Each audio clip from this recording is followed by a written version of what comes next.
Saudara, bulan September ini pemerintah menargetkan pemindahan ASN ke ibu kota Nusantara. Mulai dari skema pemindahan hingga insentif sedang dimatangkan kajiannya.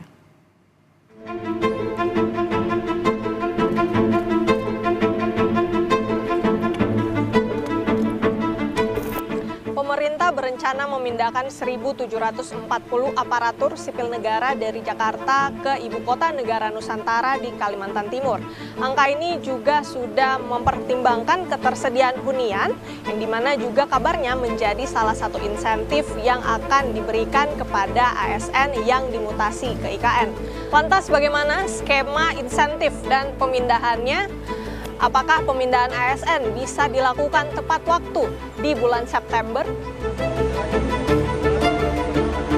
Kementerian Pendayagunaan Aparatur Negara dan Reformasi Birokrasi sedang mengatur strategi untuk memindahkan ribuan ASN dari 38 kementerian ke Ibu Kota Nusantara.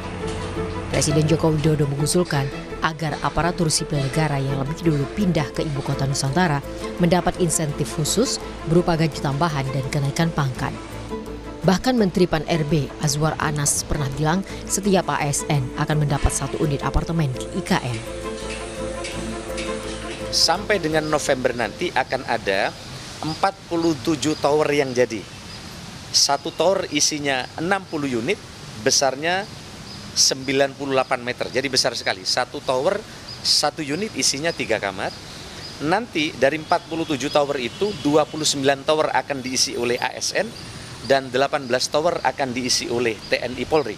Nah, tadi Pak Presiden telah memutuskan khusus untuk eselon 1 akan dihuni sendiri, terutama mereka yang sudah berkeluarga. Dan yang berikutnya bagi mereka yang belum berkeluarga, maka 1 tower, 1 unit itu terdiri 3 kamar cukup besar akan diisi oleh 3 ASN. Menyambut kedatangan ASN di bulan September, Satgas Pelaksanaan Pembangunan IKN Kementerian PUPR menyebut ada 12 dari 47 apartemen yang sudah siap dihuni.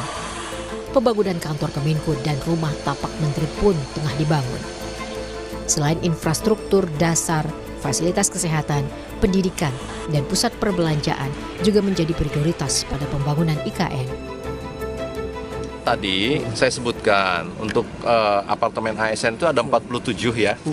Nah, sementara digunakan dulu untuk para petugas upacara nih bulan Agustus. Nah, nanti baru September akan digunakan oleh untuk para ASN ya, Pak. Bertahap ya datangnya. Ya, kalau kantor kementerian seperti yang saya sampaikan, sekarang kita nanti sharing office dulu. Jadi kantor Kemenko 1, Kemenko 2, Kemenko 3, Kemenko 4. Nah, itu nanti digunakan menjadi kantor bersama, Mas. Kantor bersama dulu kantor ya, bersama Pak. Dulu. Kita bekerja secara sistem, berdasarkan kontrak, berdasarkan rencana. Tidak ada yang dipaksakan. Pengamat kebijakan publik Universitas Trisakti, Trubus Rahardiansyah menilai sudah sewajarnya aparatur sipil negara lebih dulu berkantor di IKN sebelum presiden. Apabila pelayanan publik di IKN sudah dikelola dengan baik, barulah presiden bisa berkantor di sana.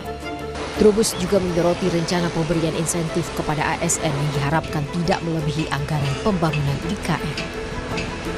Jadi menurut saya sebenarnya tidak perlu ada iming-iming seperti itu, tetapi bagaimana meyakinkan ASN agar bisa beraktivitas di sana dengan kelengkapan yang ada aja sebenarnya penting itu, Mbak. Artinya infrastruktur pendukungnya, entah itu sekolah, entah itu rumah sakit, entah itu tempat bermain, rekreasi dan sebagainya, itu yang paling di ini kan mendesak mendesak untuk disiapkan. Tetapi kalau saya lihat ini semua memang kalau misalnya dengan iming-iming dan semuanya itu malah nanti ujung-ujungnya akan memberatkan APBN juga, Mbak, kalau misalnya nggak terwujud kan gitu. Jadi jangan sampai malah itu menimbulkan kegaduhan, menimbulkan konflik banyak kepentingan dan banyak hal kecemburuan sosial juga bagi ini, Mbak, bagi ASN-ASN yang lain. Sudah menjadi kewajiban ASN mengikut arahan pemerintah untuk siap ditempatkan dimanapun tak terkecuali di IKN. Tapi pemerintah wajib menjamin ketersediaan fasilitas dasar untuk menunjang kehidupan ASN pionir, mereka yang pertama kali pindah ke IKN. Memindahkan pemerintahan bukan hanya memindahkan pekerjanya, tetapi bagaimana memastikan mulusnya transisi dari Jakarta ke Nusantara agar mereka dapat memberikan pelayanan yang terbaik bagi publik. Renata Panggalo, Ganiar Febrian, Kompas TV, Balikpapan, Kalimantan Timur.